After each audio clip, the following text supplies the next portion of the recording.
우리에게 주시는 하나님의 말씀은 창세기 37장 18절에서 28절까지의 말씀입니다. 요셉이 그들에게 가까이 오기 전에 그들이 요셉을 멀리서 보고 죽이기를 꾀하여 서로 이르되 꿈꾸는 자가 오는도다. 자, 그를 죽여 한 구덩이에 던지고 우리가 말하기를 악한 짐승이 그를 잡아먹었다 하자. 그의 꿈이 어떻게 되는지 우리가 볼 것이니라 하는지라. 르우벤이 듣고 요셉을 그들의 손에서 구원하려 하여 이르되 우리가 그의 생명은 해하지 말자. 르우벤이 또 그들에게 이르되 피를 흘리지 말라. 그를 광야 그 구덩이에 던지고 손을 그에게 대지 말라 하니 이는 그가 요셉을 그들의 손에서 구출하여 그의 아버지에게로 돌려보내려 함이었더라. 요셉이 형들에게 이르매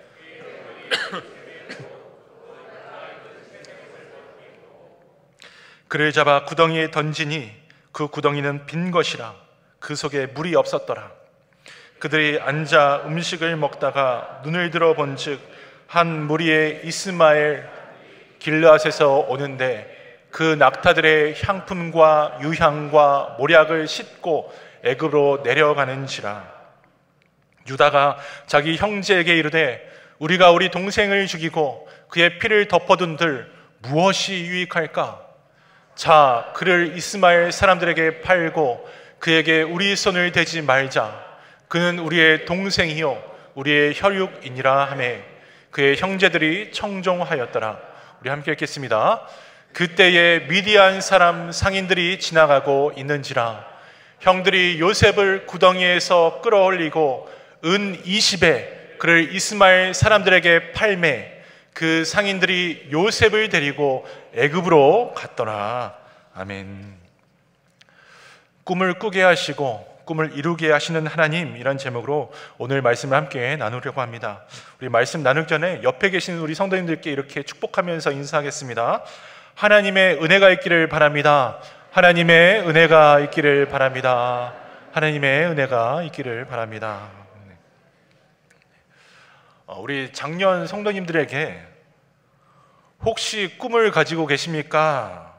라고 물을 때가 있습니다. 보통은 에이, 이 나이에 꿈은 무슨 꿈이에요? 이제 별로 꿈이라 할 것도 없습니다.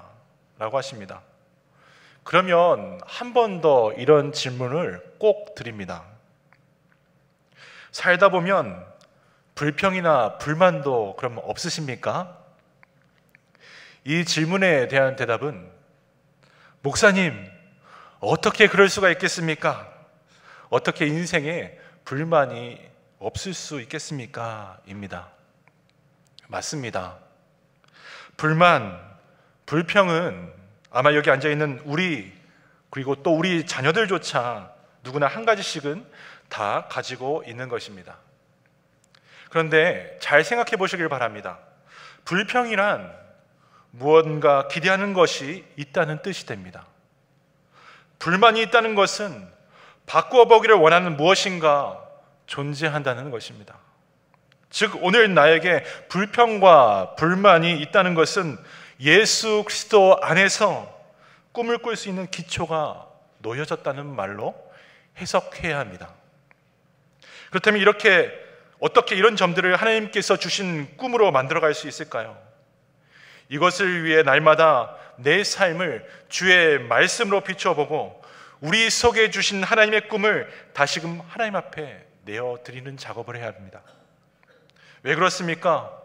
꿈을 가진 자는 삶이 기대되고 꿈을 가진 자는 삶이 즐거우며 그 꿈을 이루기 위해서 오늘 하루를 노력하고 수고하고 기쁨으로 달려갈 수 있기 때문입니다. 또 우리가 매일 기도하는 이유도 여기에 있습니다. 기도를 한다는 것은 우리 가운데 소원이 있다는 것이고 바라볼 방향이 분명하게 있다는 것이기 때문입니다. 인생을 살아갈 이유가 분명 하나님께 있기 때문에 기도하는 자에게 하나님은 인생의 목적 또 우리에게 꿈을 꾸도록 허락해 주십니다. 여러분, 다시 한번 물어봅니다. 여러분들에게 꿈이 있으십니까? 큰 꿈도 있을 것이고 작은 꿈도 있을 것입니다. 그러나 꿈의 크기보다 중요한 것은 작은 꿈도 소중히 생각하며 주님과 함께 이뤄나가는 것인 줄 믿습니다. 오늘 말씀 가운데 꿈을 꾸게 하시고 기도 가운데 이루시는 하나님의 은혜가 우리 비전교회에 가득하게 되기를 간절히 소망합니다. 오늘 본문의 내용보다, 우리가 읽은 내용보다 이미 요셉의 형들은 아버지 야곱의 편애로 요셉을 매우 미워하고 있었다는 것을 알 수 있습니다. 37장 4절 말씀입니다. 그의 형들이 아버지가 형들보다 그를 더 사랑함을 보고 그를 미워하여 그에게 편안하게 말할 수 없었더라. 형제들의 시기질투 가운데 하나님께서는 요셉에게 오늘 두 가지 꿈을 꾸게 하시고 그리고 허락하십니다. 첫 번째 꿈은 형제들이 열심을 다해 모아두었던 곡식의 단들이 요셉이 모아놓은 단 앞으로 나와 절을 하는 것입니다. 그리고 두 번째는 무엇입니까? 아버지와 어머니로 상징되는 해와 달, 형들로 상징되는 별들이 요셉을 향해서 머리 숙여 절을 하는 꿈을 꾸었습니다. 둘 다 해몽이 필요 없는 꿈이죠. 매우 명확합니다. 언젠가 요셉이 형들을 다스리게 되고 그들 앞에 큰 소리로 선포되어 줄 수 있는 자리까지 높아진다는 것입니다. 여러분, 이런 꿈을 꾸고 나면, 더군다나 성경에는요, 같은 꿈을 반복해서 2번 이상 꾸게 되면 하나님 주신 꿈이라고 믿었거든요. 그렇다면 어느 누가 이런 영광스럽고 기쁜 꿈을 하나님께로부터 받았다며 가만히 있을 수 있었겠습니까? 요셉도 마찬가지였습니다. 하나님의 꿈을 자신이 받았다는 게 너무나 자랑스러웠습니다. 어떤 방법으로든지 세상에 뽐내고 싶었습니다. 자랑하고 싶었습니다. 그래서 형들에게 가장 먼저 달려가서 자신이 꿈을 설명하기 시작합니다. 우리말 성경에는 잘 안 나와 있지만 히브리어로 힌네라는 단어가 쓰이면서 이 의미는 여러분 좀 들어보세요. 당신들 내 이야기를 잘 들어봐야 하는 거예요. 나를 섬겨야 하는 것이 하나님의 뜻이래요. 그러니 당신 나를 섬겨주세요. 이러한 이야기를 형제들 한 번도 아닌 여러 번 반복해서 듣자 그동안 아버지의 편애를 넘어 불났는데 불체질한 격으로 그들 속에 사랑이 아닌 분노가 치밀어 올랐습니다. 기존의 질서를 깨뜨리고 변화를 가지고 오라는 꿈을 꾼 요셉이 전혀 마음에 들지 않았습니다. 그래서 요셉이 그들에게 나오는 것을 보자 이렇게 말합니다. 19절 말씀입니다. 서로 이르되 꿈꾸는 자가 오는구나. 저 꿈꾸는 자가 오는구나. 형들의 말에는 저 형편없는 꿈 내가 한번 짓밟아 봐야지, 이런 마음이 담겨져 있었습니다. 저 꿈 그대로 이루어지면 요셉이 그들의 위에 서게 되고 자신들이 동생이 되는 것이니 그 일은 절대 있을 수 없다고 생각했습니다. 하나님 말씀보다 현재 자신들의 질서를 깨뜨리는 것은 있을 수가 없고 받아줄 수가 없었습니다. 자기의 삶을 위협하는 요소로서 하나님 주신 꿈을 자기들의 마음대로 해석해 간 것입니다. 그러자 그들 마음에, 형제들의 마음에 어떤 마음이 들어옵니까? 20절 말씀입니다. 자, 그를 죽여 한 구덩이에 던지고 우리가 말하기를 악한 짐승이 그를 잡아먹었다 하자. 그의 꿈이 어떻게 되는지를 우리가 볼 것이니라 하는지라. 요셉을 죽여버리면 하나님의 꿈도 같이 없어질 것이라 생각했습니다. 그래서 요셉을 구덩이에 던져버립니다. 본문에서 요셉이란 이름 말고 가장 많이 나온 단어가 구덩이란 단어입니다. 성경에서 구덩이는 삶의 희망을 뺏어먹는 장소를 상징합니다. 구덩이 정도 저거 기어 나오면 되는 거 아니야 라고 생각하실 수 있지만 여기 나온 구덩이는 20m 정도의 깊이의 바위를 판 깊은 구덩이라고 했습니다. 스스로의 힘으로는 도저히 헤어나올 수 없는 그런 구덩이에 던져지면서 생명을 포기해야 하는 절망을 요셉은 오늘 경험하고 있습니다. 그런 요셉 앞에 형제들이 논쟁을 또 시작하기 합니다. 우리 손으로 죽이지는 말자, 피를 흘리지는 말자. 그래서 생각해낸 것이 세상 나라 애굽에 동생을 종으로 팔아버리자는 것이었습니다. 요셉은 형들에게 살려달라고 애원합니다. 하지만 묵살당합니다. 또다시 한번 이방 나라에 나를 팔지 마세요, 살려달라고 간구합니다. 그러자 오히려 돌아올 기약도 없이 다 발가벗긴 채 끌려가게 되었습니다. 이렇게 요셉은 자유가 상실된 노예의 자리, 그리고 꿈이 더 이상 유효하지 않는 곳, 바로 인생의 구덩이 가장 밑바닥까지 내려갑니다. 여러분, 바닥을 내려치면 탄성과 탄성에 의해서 다시 솟구쳐야 되는데, 요셉에게 그 바닥은 내려가도 끝이 보이지 않는 심연의 바닥이 되었습니다.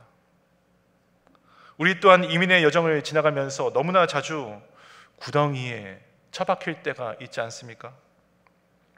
그래서 우리가 생각하지 못한 인생의 희망이 차단당하는 절망을 경험하며 살아가고 있지는 않습니까? 하지만 이때의 성도, 하나님의 자녀가 붙들어야 하는 것은 그 구덩이의 깊은, 절망의 깊은 그 깊이를 재보는 것이 아니라 바로 하나님이 오늘 우리에게 꾸게 하신 꿈, 말씀하신 그대로를 겸손하게 믿음으로 해석하는 일인 줄 믿습니다. 그래야 항상 오르신 하나님을 우리가 만날 수 있게 되기 때문입니다.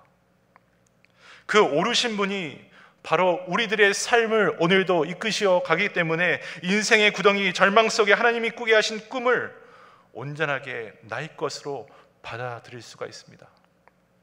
하나님의 꿈을 내 속에 품고 나의 비전으로 삼게 되는 것입니다. 그러면 비록 절망 속에서도 꿈을 이루시기 위해 빈틈없이 준비하시는 하나님을 진하게 경험하게 됩니다. 요셉이 그랬습니다. 인생의 구덩이를 통해서 하나님은 그동안 안전판으로 여겼던 모든 것을 버리게 하셨습니다. 자신을 그렇게도 사랑했던 아버지 야곱으로부터 갑작스럽게 독립을 시켜 가셨습니다. 사랑도 배려도 따뜻한 말 한마디도 심지어 자유도 없는 이방 노예의 자리까지 떠내려가게 하시면서 아무것도 할 수 없는 연약한 인생이 너의 인생이다, 사람의 인생이다 깨닫게 하셨습니다. 그래서 우리가 걸어가는 인생이란 헛된 세상의 안전판을 의지해서는 안 되는 것이구나, 인생이란 하나님 앞에 내가 온전히 홀로 서 있는 것이구나 고백하게 하십니다. 하지만 그런 요셉을 하나님 그냥 내버려 두지 않으시고 친히 찾아가 주십니다. 그리고 만나 주십니다. 그리고 하나님의 꿈을 품고 이루도록 하십니다.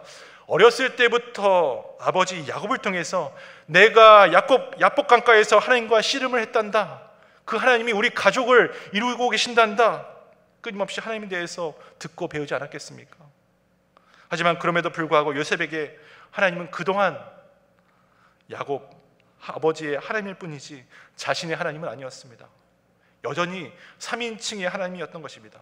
그런데 그가 구덩이에 홀로 있는 것을 배우는 순간 2인칭의 하나님을 경험하게 됩니다. 그리고 아무것도 의지할 수 없는 그런 위치, 목숨만 살려달라는 그 위치가 되자 1인칭의 하나님을 경험하게 됩니다. 나의 하나님, 나의 하나님, 나를 붙들어 주시옵소서. 이 구덩이에서 나를 이끌어 주시옵소서. 모든 것이 단절되었을 때에, 모든 꿈이 다 사라져버린 그 시간에도 하나님 만나주시고 하나님만 붙잡을 수밖에 없는 그런 신앙으로 이끄신 것입니다. 많은 젊은이들이 꿈을 가졌다가 그 꿈이 정면으로 도전받게 되면 꿈이 산산조각 난 줄 알고 포기를 합니다. 하지만 여러분, 하나님이 꾸게 하시는 꿈이란 순풍에 돛을 단 것처럼 늘 순조롭게만 이루어지지가 않습니다. 하나님께서는 여러분들의 꿈을 고난의 수레 위에 태우셔서 목적지에 이르게 하십니다. 그러므로 꿈을 품었다면 환난이나 고난이 다가도 우리가 낙심하지 말고 자신 있게 그리고 겸손하게 그 수레 위에, 아버지의 수레 위에 믿음으로 올라타는 것입니다. 그러다 보면 그렇게 하루 한 주 하나님 예비하신 목적지에 도달하게 되는 삶의 은혜가 우리 가운데 이루어지는 것입니다. 말씀을 맺겠습니다. 스티브 잡스 프레젠테이션의 비밀이라는 책을 보면 애플의 신제품이 나왔을 때 당시 CEO였던 스티브 잡스가 직접 사람들 앞에 나와서 사람들에게 그 제품을 발표하는데요, 실제 그가 우선적으로 소개하고 판매하려 한 것은 애플의 새로운 제품이 아니었다고 합니다. 그 제품을 통해 사람들이 가지게 되는 꿈을 먼저 판 것입니다. 애플의 마니아, 그 제품을 통해서 얻게 되는 다양한 혜택을 사람들에게 인식하면서 마니아를 만든 것이죠. 그래서 애플 제품을 환호하는 이유도 여기에 있다고 합니다. 또 스티브 잡스는 살해생전 그 펩시콜라의 사장이었던 존 스컬리를 영입하기를 원했습니다. 처음에 존 스컬리는 애플로 오라는 잡스의 요청을 거절했습니다. 그때 잡스 잠시 생각하더니 그에게 이런 꿈을 전달합니다. 당신 계속해서 설탕물 팔면서 남은 삶을 지내고 싶으십니까? 아니면 이 애플이라는 기업에 와서 세상을 혁신적으로 바꿀 기회를 잡고 싶으십니까? 함께 꿈을 꾸어갑시다. 그때 그는 애플을 수능해서 일으키는 동역자가 되기로 결심합니다. 여러분, 세상의 물건 하나를 이처럼 만들고 그 속에 담긴 꿈을 팔려고 엄청난 수고를 하는데, 우리 하나님은 우리 하나님 자녀들에게 어떠한 꿈과 비전을 주시고 어떠한 일들을 하고 계십니까? 예수 그리스도께서 2000년 전에 이 땅에 오셨습니다. 이 세계는 어둠과 미움 속에 있었습니다. 죄 가운데 있었습니다. 그때 예수님께서는 하나님 나라를 선포하신 것이에요. 빛과 생명과 진리의 세계가 왔음을 선포하셨습니다. 그러니 너희들 구덩이에서 나오라. 하나님 나라를 꿈꾸어라. 오늘도 승리할 수 있다 말씀하셨습니다. 그리고 이 자리에도 똑같이 하나님 나라를 꿈꾸게 하십니다. 그렇다면 저 여러분, 예수님을 믿는 성도들이 가지고 있는 꿈과 비전은 이 세상이 말하는 가치관이나 비전보다 크고 강력한 것이 되어야 되지 않겠습니까? 요셉은 인생의 어두운 끝자락에서 살아계신 하나님, 꿈의 내용보다 더 큰 꿈을 주신 하나님을 만나게 됩니다. 이것이 하나님이 요셉을 꿈꾸게 하고 그것을 이루기 위해 자신을 내려놓은 이유였습니다. 그런 하나님은 요셉을 이제 지도자로 키우기를 원하셨습니다. 그런데 아직 그 자리까지 올라가기에는 주위를 돌아보지 못하고 자기만 알고 남이 힘든 것을 배려하지 않고 더불어 살지 못하는 이기적인 사람이었던 것입니다. 그래서 하나님께서는 거대하고 위대한 꿈을 이루시기 위해 요셉을 일부러 구덩이까지 내려놓으십니다. 하나님은 요셉이 하나님을 사랑하고 이스라엘의 다음 세대를 예비하고 돌아볼 줄 아는 지도자가 되도록 그 구덩이에서 오히려 꿈을 다시 한번 꾸게 하시고 그 꿈을 품게 하시고 그 꿈을 이루게 하십니다. 사랑하는 성도 여러분, 그런데 이것이 바로 우리 교회에 주어진 동일한 하나님의 꿈, 하나님의 비전 아니겠습니까? 지난 수요일부터 어제 토요일까지 우리 귀한 성도님들께서 기도와 헌신을 정말 많이 해주셔서 은혜 가운데 에즈마야 BBS를 잘 마쳤습니다. 등록된 학생 수만 65명에 달했습니다. 그리고 우리 선생님들, 그리고 자원봉사자들, 발런티어 포함해서 매일 130명에서 140명이 함께 새벽부터 그리고 늦은 오후까지 함께 했습니다. 그런데 그 진행하는 상황 중에 제가 가장 놀라고 감사했던 것들은 여러분들의 자녀들, 우리 유스 자녀들이, 또 우리 EM 자녀들이 직접 하루하루를 완벽하게 감당하면서 자기들의 동생들, 저기 앉아있는 아동부, 유치부 동생 세대들을 말씀과 찬양과 기도로 섬긴 것입니다. 하나님은 이 혼탁하고 무너진 세상에 하나님 나라를 꿈꾸게 하시는데요, 하나님은 우리 다음 세대에게도 동일한 꿈을 꾸게 하십니다. 그리고 그 꿈을 품은 자들에게 하나님 찾아가시고 이루게 하십니다. 우리 다음 세대들, 여기 앉아있는 우리 자녀들에게 이 사명과 소명을 주셨다는 것이 이번 BBS를 통해서 분명하게 새겨졌습니다. 여러분, 바라기는 이 은혜의 꿈을 우리 자녀 세대, 또 그 다음 세대에 계속해서 이어가고 하나님의 마음을 시원케 드리는 우리가 되어야 되지 않겠습니까? 그래서 제가 오늘 우리 자녀들에게요, 한 가지 부탁이 있습니다. 오늘은 우리 아이들의 언어로 우리 윗세대들을 섬겨달라고요. 그래서 이 무대를 그냥 내버려 두고 치우지 않았고 우리 자녀들에게 하나님의 말씀을 선포할 기회를 주려고 합니다. 우리 함께 기쁘게 찬양하시고 우리 자녀들과 함께 말씀을 나누시고 함께 축복 기도해 주시기를 부탁드리겠습니다.